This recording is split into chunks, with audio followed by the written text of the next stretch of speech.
우리가 인생을 살아가면서 가끔 우리에게 이해가 되어지지 않는 그런 일들이 우리에게 일어날 때가 있습니다. 우리 개인이 살아가는 인생의 여정 가운데도 이해되지 않는 그런 일들이 있기도 하고, 우리가 세상을 살아가는 이 세상의 역사 가운데서도 가끔 우리의 생각과 판단으로는 도무지 이해되지 않는 그런 일들이 있습니다. 이유를 알 수 없는 고통과 아픔들이 우리가 살아가는 인생 가운데도, 이 세상 가운데도 있는 것을 보게 됩니다. 그런 문제들과 그런 고통과 아픔 속에서 우리는 이런 질문을 하게 되죠. 의인일로 이런 아픔이 우리에게 있게 되어지는가? 의인일로 이런 일들이 세상에 있게 되어지는가 하는 그런 질문을 하게 되어집니다. 거기서 한 걸음 더 나가면 하나님은 어디 계시느냐 하는 그런 질문이 뒤따라오지요. 나를 사랑하시는 하나님이 보이지 않는 것입니다. 하나님은 어디 계시고 하나님 왜 일하시지 아니하실까? 이 세상의 모든 일들이 하나님께서 주관하신다고 하시는데 왜 하나님께서는 이런 일들을 나의 인생 가운데 몰고 오시고 이런 일들을 세상 가운데 일어나게 하신가 하는 그런 질문들을 우리가 하게 되어집니다. 우리가 스스로의 힘과 노력으로 최선을 다해서 인생의 문제들을 풀고 세상의 문제들을 헤쳐나가려고 하지만 도무지 풀려고 해도 풀리지 않는 문제가 있고 해결되어지지 않는 그런 문제들이 우리 인생 가운데도 있고 우리가 살아가는 이 세상 가운데도 있는 것을 보게 되었습니다. 어떤 때는 이런 경우 앞에서 우리가 더 하나님을 찾고 하나님을 구하고 의지함으로 우리의 믿음이 깊어지는 그런 기회가 되기도 하지만 또 어떤 때는 하나님에 대해서, 신앙에 대해서 회의를 품고 낙심하게 되어지고 믿음이 흔들리는 그런 위기로 우리 인생 가운데 작용하기도 합니다. 오늘 우리가 읽은 이 예레미야서의 이스라엘 백성의 입장이 꼭 이런 것입니다.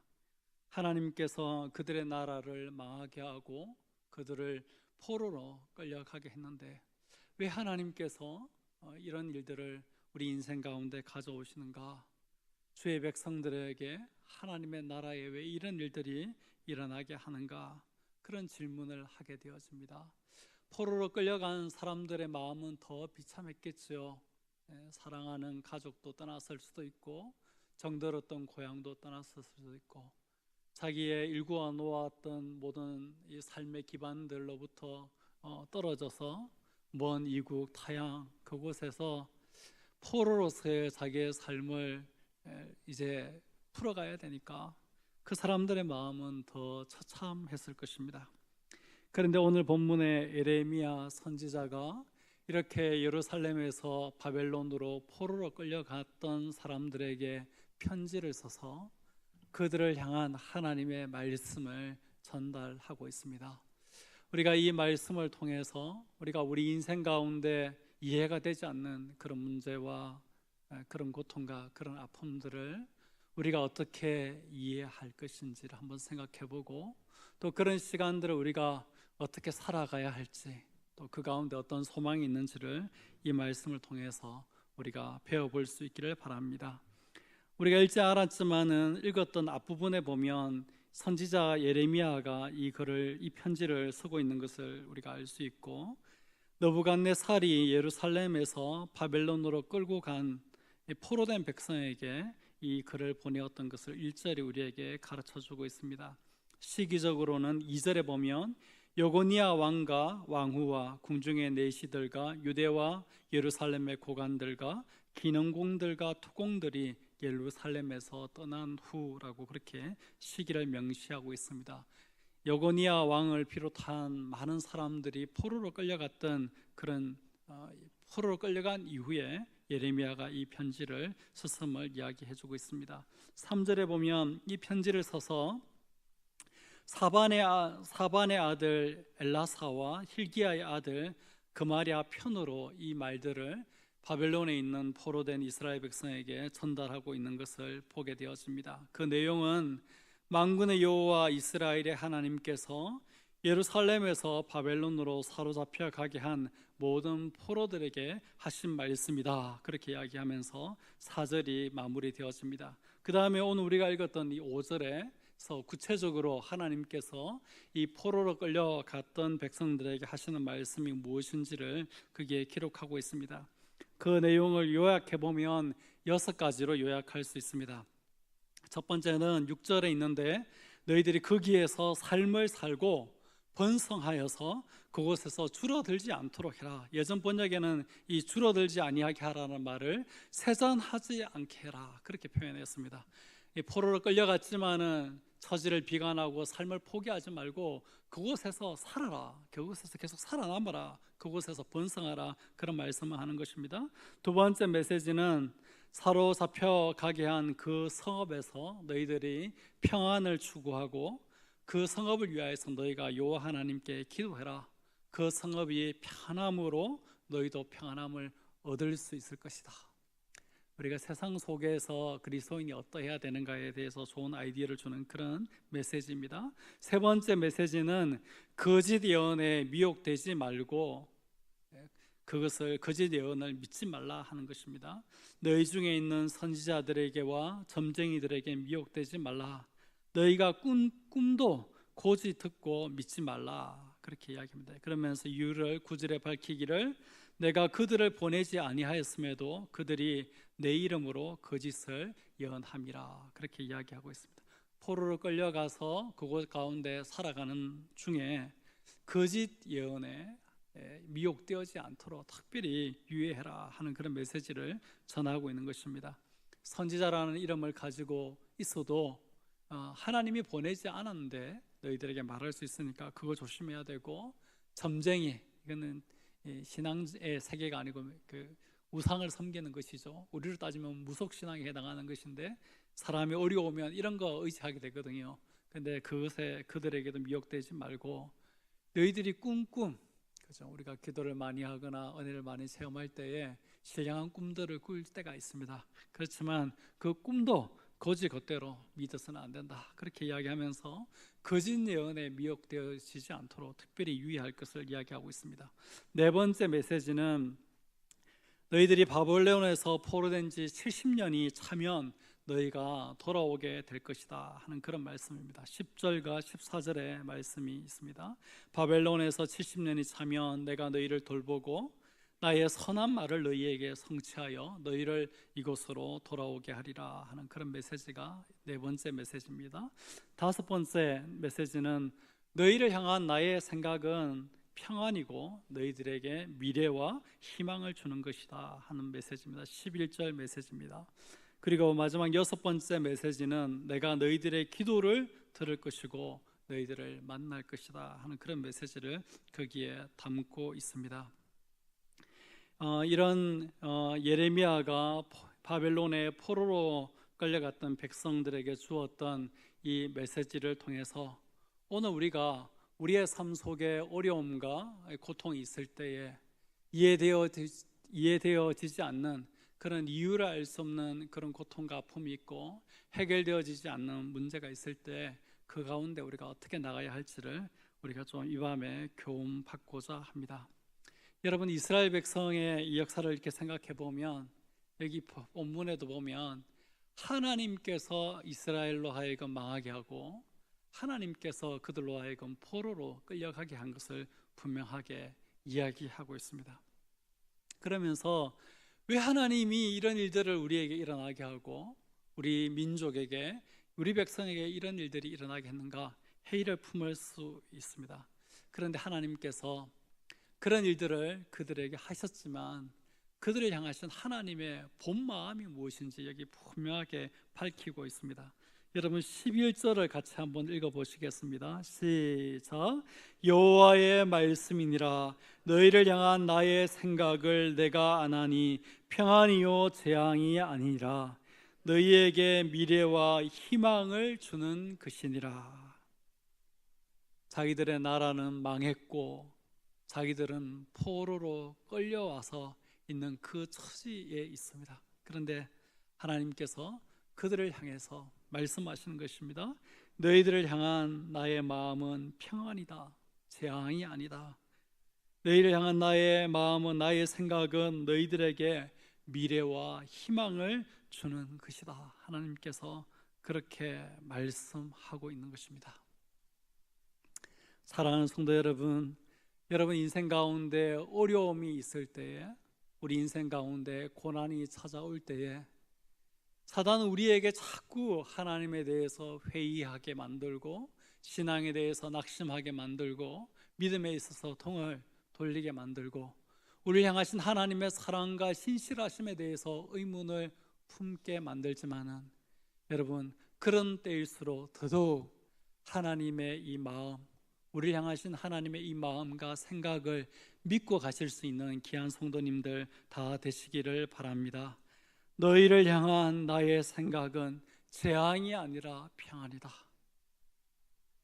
너희들을 향한 나의 생각은 너희들에게 미래와 희망을 주는 것이다. 이렇게 말씀하시는 이 하나님의 이 말씀에 대해서 여러분 분명한 믿음과 신뢰를 갖는 그런 귀한 성도님들 다 되시기를 예수님의 이름으로 축복드립니다. 구약의 이스라엘 백성이 이렇게 나라가 망한 이유는 실은 신명기와 또 신명기적인 관점에서 기록되어진 역사들을 살펴보면 그들의 불신앙 때문이죠. 그들의 불신앙과 그들의 불순종, 그들의 죄악, 그들이 이방신을 섬기는 것, 하나님을 믿는 믿음에서 떠나는 것, 하나님의 법을 어기는 그들의 죄악 때문에 그들이 나라가 망하고 이렇게 포로로 끌려오게 되었습니다. 그런데도 마땅히 받아야 될 형벌을 받고 마땅히 받아야 될 죄의 대가를 받는 이 백성을 향해서 하나님께서 가지고 있는 그 생각과 마음이 재앙으로 마침표를 찍는 것이 아니라, 너희들을 향한 나의 생각은 여전히 평안이다. 너희들에게 미래를 주기 위해서, 너희들에게 희망을 주기 위해서 내가 생각을 가지고 있고 내가 마음을 가지고 있다. 그렇게 하나님께서 말씀하고 있다면, 신약의 예수 그리스도를 믿는 믿음을 통하여서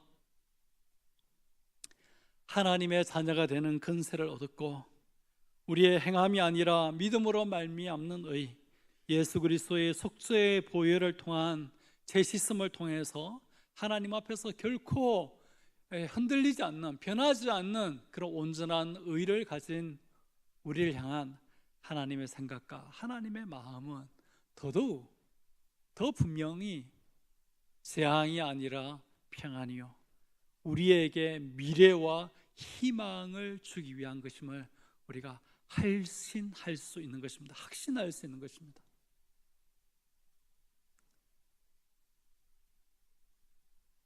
하나님의 뜻대로 부르심을 입은 자들에게는 모든 것이 합력하여 선을 이룬다, 그런 말씀을 인용하지 않더라도 오늘 이 본문을 통해서 바벨론 포로로 끌려가 있는 자기 백성을 향해서 하나님께서 너희들을 향한 나의 생각은 재앙이 아니란다, 평안이란다.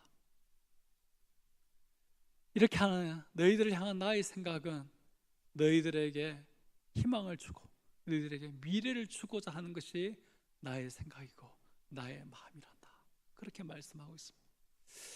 여러분 인생 살아가다가 큰 병에 우리가 걸릴 때가 있습니다. 또 우리가 인생 살아가다가 아무리 노력해도 풀리지 않는 그런 문제가 있습니다. 우리 생각에는 이때쯤이면 풀려야 되는데 안 풀리는 것입니다. 그냥 성경에 나오는 것처럼 그냥 반짝하고 그냥 기적이 일어나서 그냥 뿅 하고 한순간에 다 해결되어지면 좋겠지만 그러지 않는 것입니다. 그럴 때 여러분, 우리 마음속에 사단이 역사하고 사단이 우리를 흔들고 믿음을 흔들고 낙심케 하고 회의가 일어나게 하지만, 여러분 그때 사단이 주는 그 모든 생각과 그 말들에 여러분의 귀를 닫으시고, 우리를 향해서 너희를 향한 나의 생각은, 나의 마음은 평안이다, 나의 생각은 너희들에게 미래와 희망을 주려는 것이다 하는 하나님의 이 말씀을 들을 수 있는 은혜가 저와 여러분에게 있기를 바랍니다. 이 디모데 전후서에 보면 바울이 이 복음을 전하다가 감옥에 갇히게 되어지는데, 그 일로 인하여서 디모데가 영적인 굉장히 낙심을 만나게 되고 위기를 만나게 되었습니다. 그의 은사에는 불이 꺼졌고 그의 마음에는 두려운 마음이 찾아왔고 그의 눈에는 눈물이 흘렀습니다. 바울이 디모데에게 편지를 썼습니다. 하나님이 우리에게 주시는 마음은 두려워하는 마음이 아니요, 그렇게 이야기하면서 디모데야, 하나님이 너에게 주시는 그 마음을 분별하고 이 믿음의 위기를 돌파해 가야 한다, 그렇게 말씀하고 있는 것을 보게 되어집니다. 사랑하는 성도 여러분, 우리 향하신 하나님의 생각이 평안이요 우리에게 미래와 희망을 주시려고 하는 것임을 끝까지 믿고 끝까지 신뢰하고 가는 귀한 성도님들 다 되시기를 예수님의 이름으로 축복드립니다. 그러면 우리가 이런 고통의 때를, 이런 어려운 때를 어떻게 살아가야 하는가, 어떻게 그 시간들을 우리가 지내야 되는가에 대해서 오늘 우리가 읽은 성경은 세 가지를 교훈해 주고 있습니다. 첫 번째는 그래도 그곳에서 삶을 계속 살아라, 살아남으라, 포기하지 말고 계속 가라, 그렇게 이야기합니다. 하나님께서 하시는 말씀이 5절에 보면 너희는 집을 짓고 거기에 살며 텃밭을 만들고 그 열매를 먹어라. 아내를 맞이하여 자녀를 낳으며 너희 아들이 아내를 맞이하며 너희 딸이 남편을 맞아 그들로 자녀를 낳게 하여 너희가 거기에서 번성하고 줄어들지 아니하게 하라. 포로로 끌려온 삶의 자리입니다. 억지로 주어진, 강요로 주어진 자리입니다.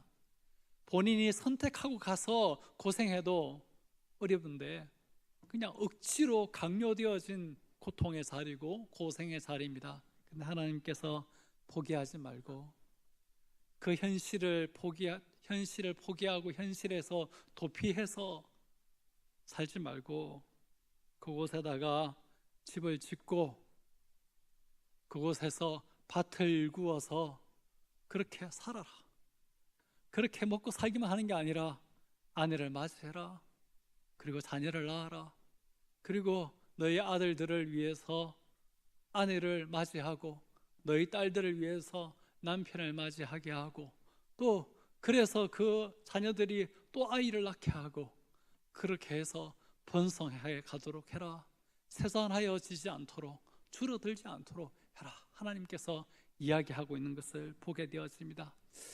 우리가 인생의 어려운 일들 만나면 막 다 때려치울까, 포기해버릴까, 그냥 여기에서 현실 도피해버릴까 하는 그런 마음의 유혹이 일어납니다. 그러나 여러분, 그것은 인간적으로는 이해가 됩니다.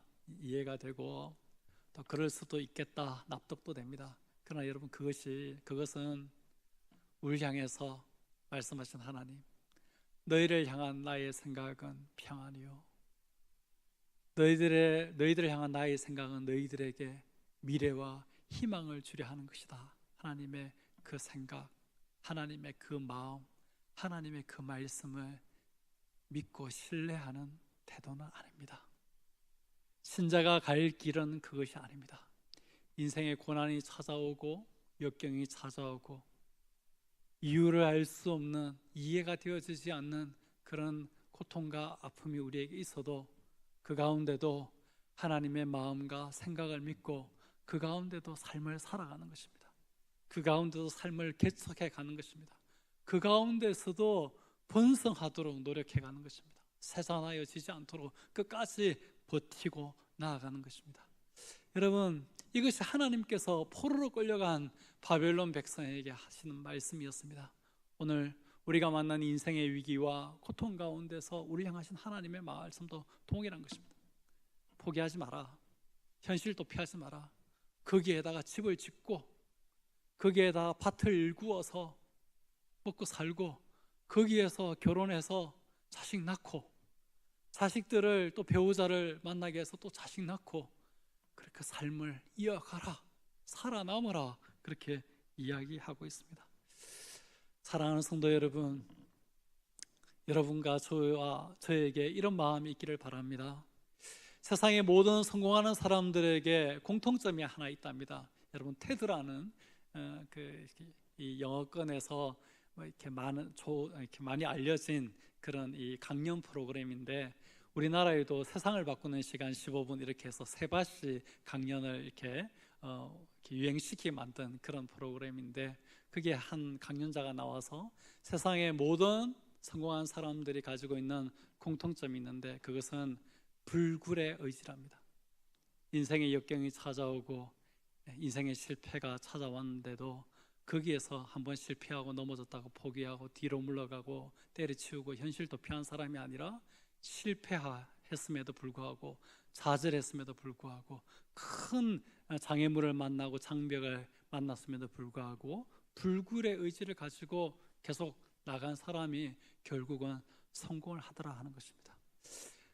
자신 안에 있는 의지를 가지고 불굴의 의지로 나가는 사람도 성공한다면, 우리를 향하신 하나님의 생각, 우리를 향하신 하나님의 마음, 너희를 향한 나의 생각은 평안이요 재앙이 아니라, 너희를 향한 나의 생각은 너희들에게 미래와 희망을 주려는 것이다 하는 그 하나님의 생각, 그 하나님의 마음, 그 하나님의 말씀을 의지하고 고난 가운데 굴하지 않고 강력한 믿음으로 그 가운데서도 계속 나가고 그 가운데서도 삶을 개척해 가는 사람은 더 놀라운 성공을 거둘 줄 믿습니다. 결국 이 세상에서 성공을 보지 못하고 꺾인다고 할지라도, 우리는 영원히 우리에게 있는 사람들이잖아요. 대동강변에 올라왔던, 미국 상선을 타고 올라왔던 토마스 선교사, 한마디도 복음 전해보지 못하고 그냥 목이 베어서 죽임을 당했지만은 아무도 그 사람의 인생이 의미 없다고 이야기하지 않잖아요. 하늘에 큰 상급이 있고 그분의 그런 시도와 도전이 이 땅 가운데 복음의 문들을 결국은 열어젖히고 이 땅 가운데 놀라운 하나님의 역사를 만들어낸 것들을 우리가 이렇게 볼 수 있지 않습니까? 우리는 이 땅에서 결국 실패로 끝나도 실패한 것이 아닙니다. 끝까지 여러분 믿음으로 갈 수 있는 귀한 성도님들 다 되시기를 바랍니다. 두 번째, 그 고통의 때를 어떻게 살아라고 말씀하시냐면, 여러분 7절 말씀 같이 읽어보겠습니다. 7절 시작. 너희는 내가 사로잡혀 가게 한 그 성읍의 평안을 구하고 그를 위하여 여호와께 기도하라. 이는 그 성읍이 평안함으로 너희도 평안할 것임이라. 자기의 나라를 망하게 한 바벨론이었습니다. 그렇지만 그 바벨론이 자기들이 그곳에서 살고 있는 삶의 터전이었기 때문에 그 삶의 터전 가운데서 그 포로로 끌려갔던 이스라엘 백성을 향해서 이스라엘 백성이 그 가운데서 평안을 추구하고 평화를 추구하고 그 성읍의 평안을 위해서 하나님 앞에 기도하면서 살아라, 그렇게 이야기하고 있는 것입니다. 우리가 이 세상 가운데 어려움을 만나지만 우리가 처해 있는 그런 환경과 또 여건과 상황 가운데서 우리 스스로 평안을 추구해야 되겠고, 그 가운데 하나님께서 평안을 주시도록 기도하면서 살아야 되겠다 하는 것입니다. 우리를 둘러싸고 있는 환경과 여건과 상황 가운데 하나님께서 역사해 주셔서 하나님이 이곳 가운데 평안을 주시도록, 내가 이 어려운 이 상황과 여건 가운데서 그래도 내 삶을 지속하고 내 삶을 개척해 갈 수 있도록 하나님 이곳 가운데 평안을 주십시오 하고 기도하라는 것입니다. 그들이 처해 있는 그 삶의 환경과 여건과 처지 가운데 하나님이 평안을 주셔서 어렵지만 내가 이 가운데서 내 삶을 계속해 갈 수 있도록, 번성해 갈 수 있도록 그 환경과 상황을 놓고 기도하라, 그렇게 이야기하는 것입니다. 세 번째, 이 하나님께서 말씀하시는 삶의 방법이 참 중요한데 8절에 기록되어져 있습니다. 8절 크게 한번 읽어보겠습니다. 시작. 만군의 여호와 이스라엘의 하나님께서 이와 같이 말씀하시니라. 너희 중에 있는 선지자들에게와 점쟁이에게 미혹되지 말며 너희가 꾼 꿈도 고지 듣지 말고 믿지 말라. 고지 듣고 믿지 말라. 이게 굉장히 중요합니다. 이게 결정적인 것입니다. 그 앞에 거는 누구나 다 평범하게 할 수 있는 것입니다. 그러나 그 상황을 뒤집어 엎는 비결은 여기에서 나오는 것입니다. 무슨 말이냐면 우리가 상황이 어렵고 여건이 어려울수록 우리가 진리 아닌 길을 가고 싶은 그런 유혹이 있습니다. 타협하고 믿음에 있어서 타협하고 싶은 그런 유혹이 우리에게 있습니다. 하나님이 싫어하지만 그래도 살아남기 위해서 우리가 유혹을 받게 되어집니다. 그렇지 않겠습니까? 이스라엘이 아니고 대제국 바벨론의 대제국의 이 수도에 살고 있으니까 이방 나라의 그 문화와 제도와 또 법과 또 이 정치 속에 이 살아가는 이 백성들이 거기에서 살아남기 위해서 이스라엘에서 가지고 있었던 자기들의 삶의 방식과 믿음과 이런 것들을 버리고 그곳에서 살아남기 위해서 그곳의 문화도 받아들이고 그곳의 사상도 받아들이고 가치도 받아들이고 그곳의 제도도 받아들이고 그러지 않겠습니까? 그곳의 언어도 배워야 될 것이고 그런 마음이 있을 것입니다. 그런데 하나님께서 그래 그곳에서 적응해서 살아남지만 한 가지 주의해야 될 게 있다. 그것은 어떠한 경우에서든지 거짓 예언에 미혹되면 실패다. 하나님을 믿는 바른 믿음, 바른 예언을 붙들고 끝까지 가야지 살아남을 수 있지. 그곳에서 바른 예언을 따라가는 일을 성공하지 못하고 거짓 예언에 미혹되어지고 바벨론의 점장이들의 그 미혹에 넘어지고 자기들이 경험한 종교적인 어떤 확신과 환상에 유혹되어 가지고 바른 예언을 따라가는 것, 바른 진리의 말씀을 따라가는데 실패하면 소망이 없다는 것이죠. 그래서 하나님께서 굉장히 강하게 이야기하는 것입니다. 만군의 여호와 이스라엘의 하나님께서 이와 같이 말씀하시니라. 너희 중에 있는 선지자들에게와 점쟁이에게 미혹되지 말며 너희가 꾼 꿈도 고지 듣고 믿지 마라. 그렇게 이야기하고 있습니다. 이 부분이 굉장히 중요합니다.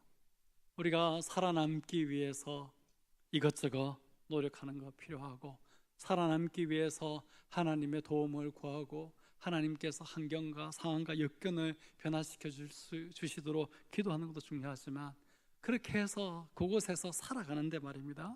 그 어려움 가운데서 살아가는데 우리가 거짓 예언에 미혹되면 소망이 없는 것입니다. 바른 하나님의 말씀을 분별하고 하나님의 말씀을 따라가야지 소망이 있는 것입니다. 왜 그렇게 해야 합니까? 무슨 소망이 있어서 바벨론의 포로로 끌려왔는데도 그곳에서 계속 삶을 이어가야 하고 그곳에서 평안을 추구하고 평안을 위해서 하나님 앞에 기도해야 하고 그곳에서도 하나님의 말씀을 계속 붙들고 나아가야 합니까? 그것은 하나님의 때가 되었을 때 하나님께서 자신의 선한 말을 우리의 삶 가운데 성취해 주실 것인데 그런 하나님의 그 예언, 하나님의 그 약속이 성취되어질 수 있는 그런 하나님께서 일하실 수 있는 그런 공간, 하나님께서 일하실 수 있는 그런 여지를 만들어내는 것이 바로 이것이기 때문입니다. 여기 10절에 보면 여호와께서 이스라엘 백성에게 이렇게 살라라고 말씀하시고 난 다음에 바벨론에서 70년이 차면 내가 너희를 돌보고 나의 선한 말을 너희에게 성취하여 너희를 이곳으로 돌아오게 하리라. 그들을 향하신 하나님의 약속이 있습니다. 70년 후면 돌아오게 하겠다 하는 하나님의 이런 약속이 있고 하나님의 이런 계획하심이 있는데 하나님의 그 약속이 성취되어지고 하나님의 그 계획이 성취되어지기도 전에 이스라엘 백성이 자포자기 해버리거나 이스라엘 백성이 현실 도피해버리면 살아남지 못하면 아무 의미가 없잖아요. 70년이 되었는데 이스라엘 백성이 그때까지 믿음을 지키고 있지 못하면 아무 소용없잖아요. 그래서 하나님께서는 이스라엘 백성에게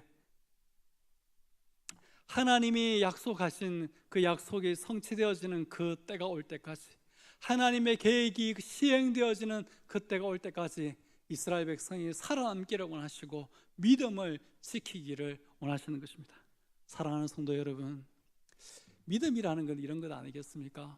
결국 우리 자신의 힘과 능력으로 우리 인생의 문제들 해결하지 못하는 거 많고요. 또 세상의 문제들도 인간의 힘으로 해결하지 못하는 거 많지 않습니까? 그 결국 믿음이라는 것은 우리가 뭔가를 해내는 것이 아니라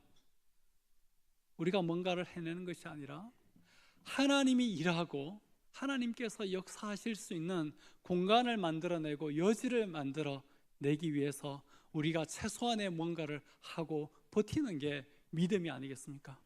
이스라엘 백성이 그때까지 살아남아 있어야지 하나님의 약속이 성취되어질 때 의미가 있잖아요.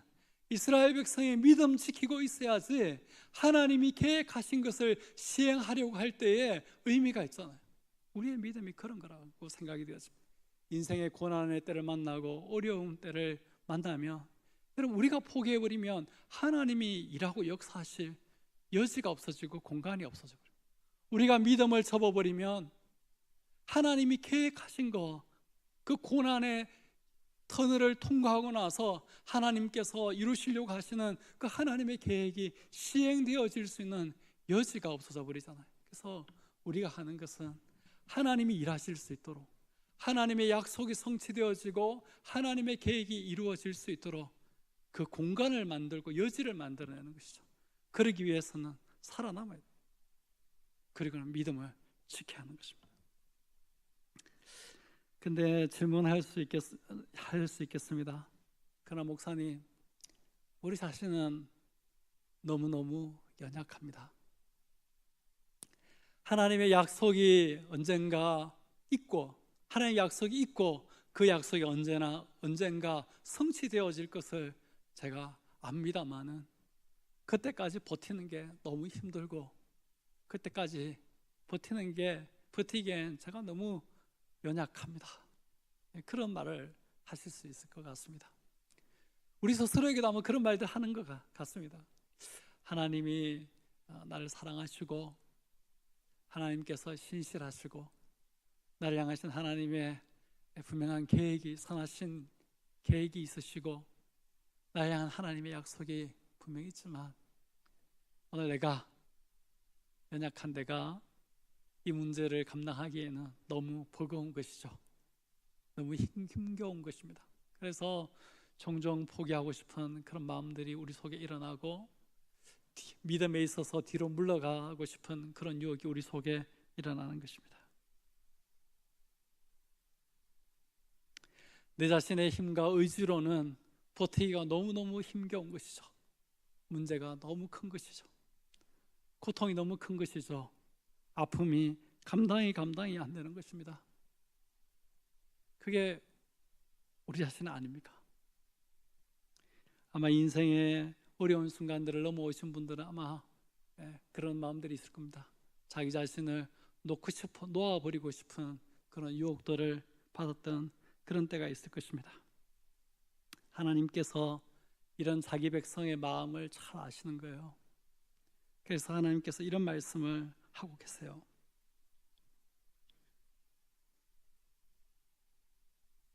너희를 향한 나의 생각은 평안이요 너희에게 미래와 희망을 주는 것이다 하는 말씀 다음에 12절 13절 말씀 여러분 크게 읽어보겠습니다.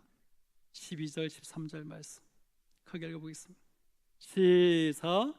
너희가 내게 부르짖으며 내게 와서 기도하면 내가 너희들의 기도를 들을 것이요 너희가 온 마음으로 나를 구하면 나를 찾을 것이요 나를 만나리라. 여기 14절에도 하나님께서 말씀하시기를 이것은 여호와의 말씀이니라 나는 너희들을 만날 것이며 그렇게 이야기해 주고 있습니다. 어떻게 연약한 우리가 그렇게 할 수 있습니까? 어떻게 그런 불굴의 의지로, 불굴의 신앙으로 그 어려움 가운데서 인생을 개척해 가고 그 어려움 문제들과 더불어서 어떻게 믿음을 지켜갈 수 있습니까? 질문할 수 있겠죠. 하나님은 우리에게 이야기합니다. 내인데 기도해라. 내가 그 기도 들어주겠다. 힘들고 어려울 때 나를 구하고 나를 찾아라. 내가 너희들 만나주겠다. 하나님께서 이렇게 말씀하시는 것입니다. 하나님이 우리를 잘 아십니다. 불굴의 의지가 없고 불굴의 믿음이 없어요. 문제 없어요. 문제 앞에는 항상 한없이 작아지고 인생의 고통과 아픔 앞에서는 정말 많이 흔들리는 우리 자신을 하나님이 잘 아시는 것입니다. 하나님이 말씀하시는 거죠. 너희가 내게 부르짖으면, 내게 와서 기도하면 내가 너희들의 기도를 들어줄 거고, 너희가 온 마음으로 나를 구하면 나를 찾을 수 있을 거고 나를 만날 수 있을 거다.